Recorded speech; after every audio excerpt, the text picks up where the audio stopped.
So let's talk about how I got my shoulders looking like this to this.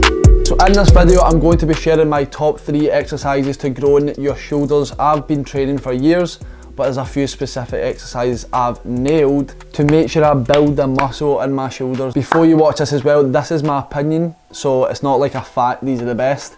It depends on the sport you do, the type of training you do, the competitions you do.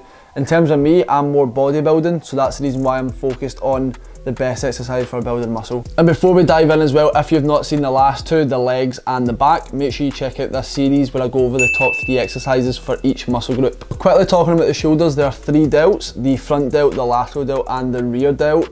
In terms of training, a lot of people hit the front delt and they also completely neglect the lateral delt and the rear delt, especially the rear delt. In my opinion, to have nice 3D shoulders, you have to hit 3 heads. First on the list, we have the seated dumbbell shoulder press. Please do not put the seat all the way up. I want you coming maybe like 1 or 2 steps back. When you're doing the shoulder press as well, with dumbbells especially, you want to try and make sure you tuck in your elbows to around 45 degrees. Okay, so don't be pulling your shoulders all the way back. If you're doing this, this is what causes pain in your shoulders. It's a ball joint, and what happens is the bones will grind together if you're in this position. You can try it yourself. If you're standing here, if you're sitting here, sorry, I'm sitting, and you put your elbow here and you try and get down as low as you can, you'll feel a pain here, and I feel a pain in my rotator cuff. But see, if you move here, you can get down. I physically can't get any lower there.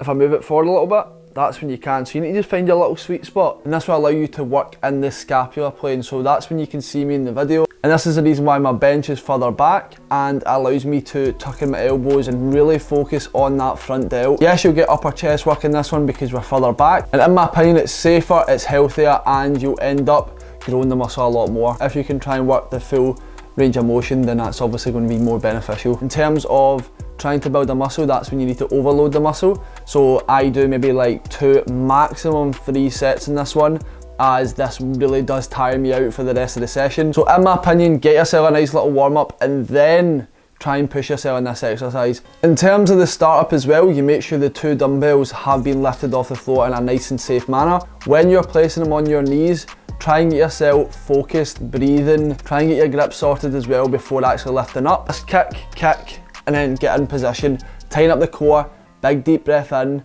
and then when you're pushing up, that is when you exhale. Any concentric movement, try and get the breath out, as this will allow you to brace and use the power behind your breath to push the rep.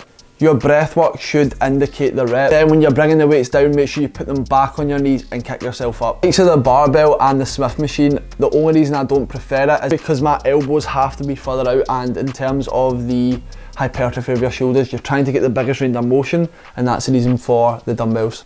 Next on the list, we have the lateral delt. The reason why I've chose the cable lateral raise is because it provides different tension towards the dumbbell.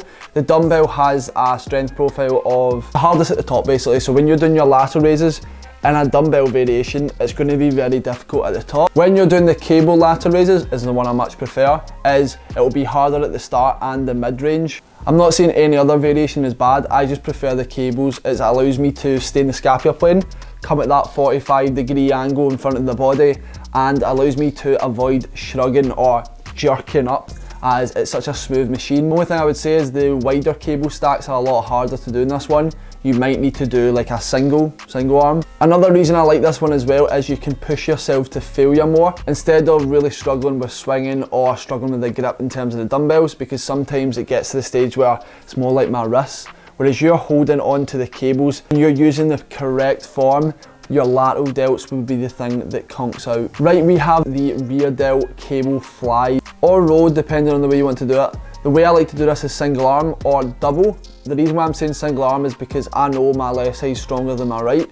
Sounds kind of weird because most of the time it's my right, but I like to do single arm to balance everything out, and I feel that if I do single arm, then I can initiate the movement a little bit better. I can feel the muscle a little bit more compared to 2.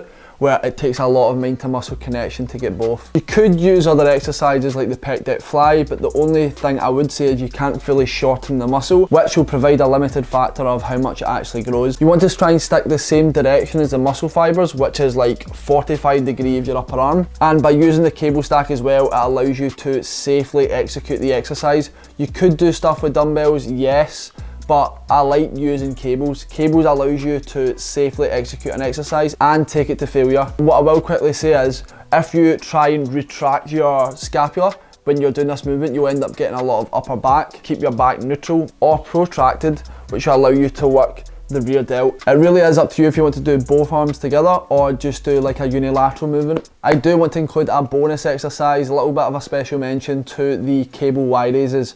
So I like to do this chest supported. And the reason why I'm doing this is because you're working the lateral delt at its toughest position at the top. So it is a different strength profile to the cable lateral raises because you're pretty much doing the opposite.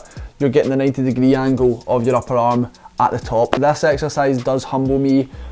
Physically can't get a lot of weight on this one, but the way you shorten the muscle and the way the muscle feels when you're doing it is amazing. Just make sure you're taking it very, very slow and you're still getting the stretch of the lateral delt, but the main focus is when you get to that top, it should be shortening. You don't need to do this chest supported and you don't need to do this with the cables. You can use dumbbells for this one as well. So if you're looking to include this exercise as well as the cable lateral raise, make sure you're doing the Y raise first. So the movement is hard at the top, so I would do that one first, then do your lengthen position. So that's when the cable lateral raises are down below and the hardest part of the movement is at the bottom. In terms of intensity as well, make sure you're going to failure for pretty much every exercise and pretty much every set, as this will accumulate the most volume and grow the muscle as best it can.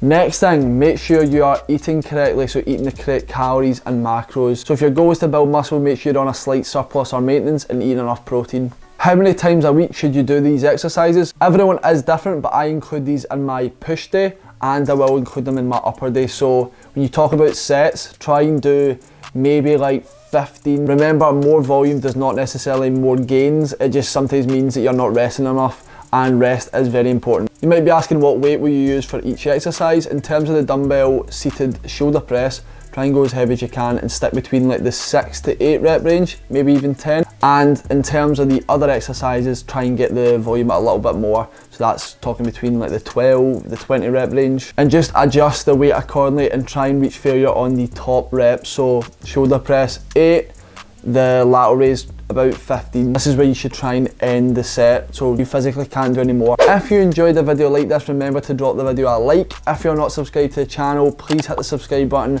as we're growing every single week.